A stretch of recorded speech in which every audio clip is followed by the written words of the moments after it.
Bonjour, on va essayer de parler du parfum de Paco Rabanne, 1 million.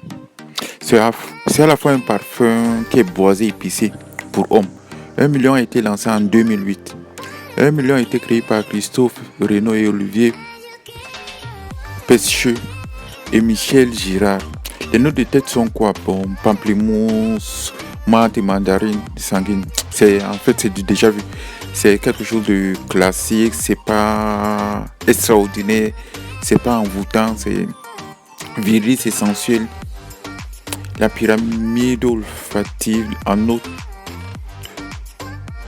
de tête, on a pamplemousse, menthe et mandarine. En eau de milieu, nous avons la rose, cannelle plus les épices. Et en eau de fond, vous avez le cuir. Les notes boisées, l'ambre, le patchouli d'Inde. Qu'est-ce que je peux vous dire sur ce parfum? Bof. Moi, je n'ai pas trop aimé. Parce qu'il y a tout de cannelle, donc ça donne un côté à la fois épicieux au départ. Normalement, un parfum est censé évoluer. Un parfum est censé être équilibré. Il y a tellement trop de cannelle qu'en fin de compte, ça finit par tuer le parfum. En fait, parce que actuellement, la mode, c'est d'avoir quelque chose de très sucré, de très aromatisé, de très chaud.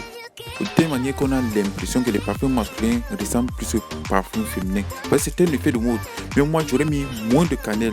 En mettant moins de cannelle, j'aurais donné la possibilité au cuir d'évoluer, d'être plus doux. Par exemple, la pyramide olfactive de ce parfum, on se rend compte qu'il y a la cannelle, il y a le cuir, il y a l'ambre, il y a la rose. C'est un peu trop. Parce que lorsque tu ajoutes la cannelle, l'ambre et la rose, c'est trop sucré. Normalement, on aurait mis moins de cannelle parce que ça aurait équilibré. On aurait plus eu les épices.